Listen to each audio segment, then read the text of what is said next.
इस वीडियो में मैं आपको बताने वाला हूं घर बैठे अपने मोबाइल फोन से ई श्रम कार्ड बनाकर डाउनलोड कैसे करेंगे, वो भी बिल्कुल फ्री में। ई श्रम कार्ड बनाने के कई फायदे हैं। पूरी जानकारी के लिए वीडियो के एंड तक बने रहें। अगर आपने अभी तक इस वीडियो को लाइक नहीं किया तो फटाफट वीडियो को लाइक जरूर कर दें। साथ ही चैनल को सब्सक्राइब करके बेल आइकन के घंटे को भी जरूर दबा दें, जिससे आपको इसी तरह सभी सरकारी योजनाओं की अपडेट आप तक पहुंचती रहे। साथियों, ई श्रम कार्ड बनाने के कई फायदे हैं, जैसे कि 60 वर्ष की आयु के बाद आप 3000 रुपए की मासिक पेंशन का लाभ ले सकते हैं।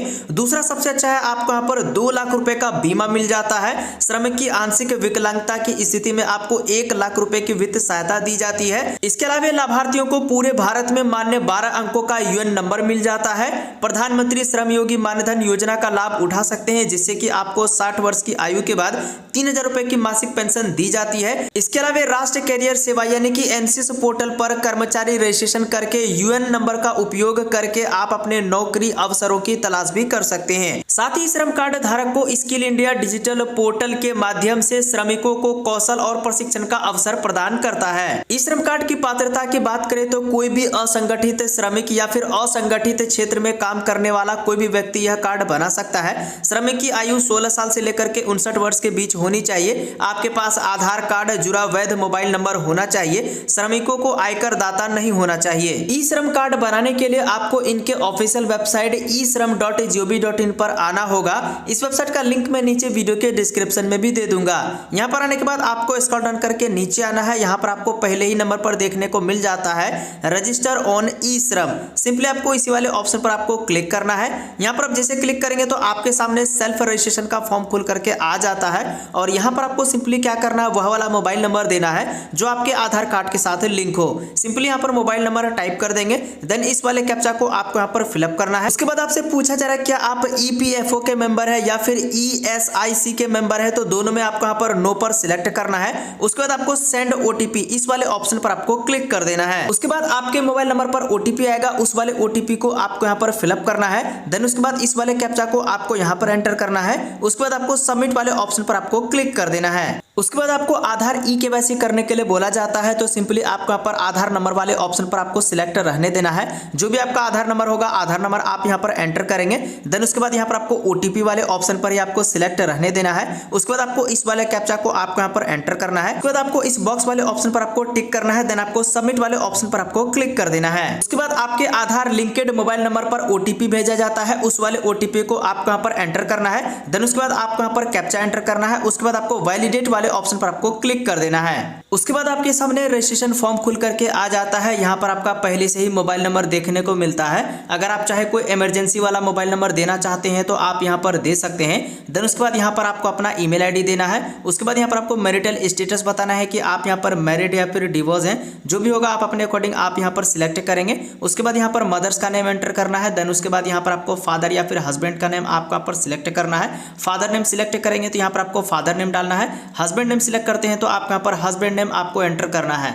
देन उसके बाद यहाँ पर आपको सोशल कैटेगरी पूछा जा रहा है, तो इनमें जो भी आपकी कैटेगरी होगी वो आप यहाँ पर सिलेक्ट करेंगे। आप चाहे तो इनका सर्टिफिकेट भी आप अपलोड करना चाहते हैं तो कर सकते हैं, नहीं तो इस वाले ऑप्शन को आप छोड़ सकते हैं। उसके बाद यहाँ पर आपको ब्लड ग्रुप पूछा जा रहा है, आपको पता है तो आप डालिए, नहीं पता है तो आप इनको छोड़ सकते हैं। उनके बाद अगर आपको किसी भी प्रकार के डिफिकल्टी एबल है तो आप यस करें, नहीं तो आपको नो वाले ऑप्शन पर ही आपको रहने देना है। उसके बाद आपको नीचे आना है, नॉमिनी का डिटेल पूछा जा रहा है। जिनको भी आप नॉमिनी बनाना चाहते हैं उनका नाम आपको एंटर करना है। उनका डेट ऑफ बर्थ क्या है, डेट ऑफ बर्थ आप यहाँ पर बताएंगे।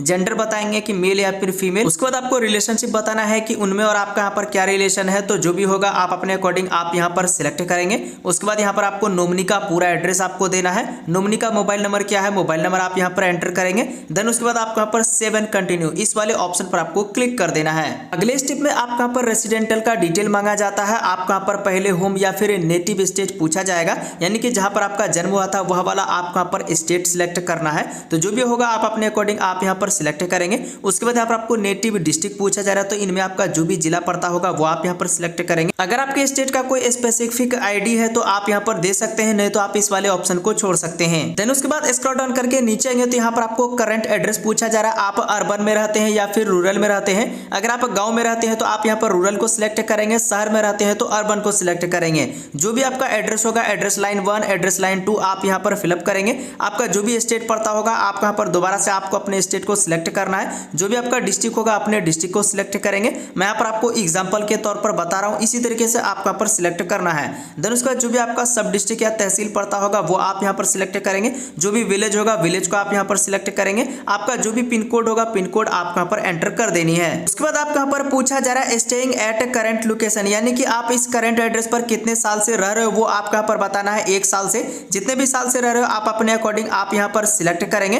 देन उसके बाद नीचे आएंगे तो आपका जो भी परमानेंट एड्रेस होगा परमानेंट एड्रेस को आप यहाँ पर फिलअप करना है। पहले आपको रूरल या फिर अर्बन वो आप यहाँ पर बता देनी है। देन उसके बाद जो भी आपका एड्रेस होगा पूरा एड्रेस आप यहाँ पर फिलअप करेंगे। उसके बाद आपको यहाँ पर नीचे 7 कंटिन्यू इस वाले ऑप्शन पर आपको क्लिक कर देना है। देन अगले स्टेप में आपको यहाँ पर एजुकेशन क्वालिफिकेशन का डिटेल यहाँ पर मांगा जाता है। तो सबसे पहले आपको यहाँ पर एजुकेशन क्वालिफिकेशन बतानी है। अगर आप पढ़े लिखे नहीं है तो आपको पहले वाले ऑप्शन पर आपको सिलेक्ट करना है। अगर आप पढ़े लिखे हैं इनमें से जो भी होगा आप अपने अकॉर्डिंग आप यहाँ पर सिलेक्ट कर सकते हैं। देन उसके बाद जो भी आपका एजुकेशन क्वालिफिकेशन का सर्टिफिकेट होगा वो आप यहाँ पर अपलोड करना चाहे तो कर सकते हैं। अगर नहीं भी अपलोड करेंगे तो कोई भी दिक्कत नहीं है।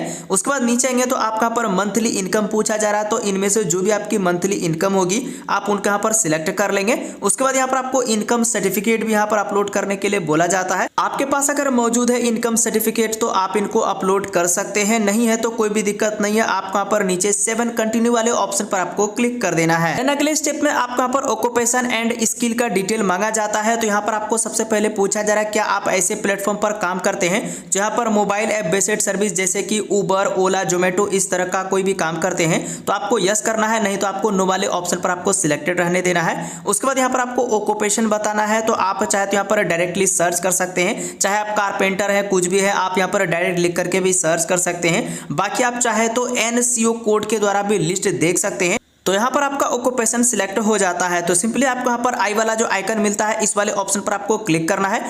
यहाँ पर देख सकते हैं इस PDF में आपके जॉब रोल के हिसाब से यहाँ पर ऑक्यूपेशन कोड दिया गया है। आप अपने अकॉर्डिंग जो भी जिस तरह का आपका यहाँ पर स्किल होगा जैसा आप काम करते हैं उसके सामने यहाँ पर कोड दिया गया है। सिंपली आपको इस वाले कोड को आपको यहाँ पर कॉपी कर लेना है। उसके बाद आपको यहाँ पर लाकर पेस्ट कर देना है। उसके बाद यहाँ पर आपको वर्किंग एक्सपीरियंस पूछा जाता है। तो आपको जितने भी साल का एक्सपीरियंस है आप अपने अकॉर्डिंग आप यहाँ पर इनको सिलेक्ट करेंगे। उसके बाद आपके पास कोई सेकेंडरी ऑक्यूपेशन है तो वो भी आप यहाँ पर बता सकते हैं और उनका सर्टिफिकेट अपलोड कर सकते हैं। अगर नहीं है तो आप इस वाले ऑप्शन को छोड़ सकते हैं। उसके बाद आपसे पूछा जा रहा है ये स्किल आपने कहां से सीखी, खुद से सीखी या फिर आपने जॉब करके सीखी। तो वो आप यहां पर सिलेक्ट करेंगे या फिर आप चाहे तो इस वाले ऑप्शन को छोड़ सकते हैं। देन आपको यहां पर 7 कंटिन्यू इस वाले ऑप्शन पर आपको क्लिक कर देना है। अब आपको लास्ट स्टेप में आपको यहाँ पर बैंक अकाउंट की डिटेल देनी है। सबसे पहले यहाँ पर आपको बैंक अकाउंट का नंबर पूछा जा रहा है। तो जो भी आपका बैंक अकाउंट का नंबर होगा वो आप यहाँ पर एंटर करेंगे। देन उसके बाद दोबारा से यहाँ पर आपको बैंक अकाउंट का नंबर आपको यहाँ पर फिलअप कर देना है। उसके बाद अकाउंट होल्डर का जो भी नेम होगा वो नेम आप यहाँ पर एंटर करेंगे। उसके बाद जो भी आपका FSC कोड होगा FSC कोड आप यहाँ पर एंटर करेंगे।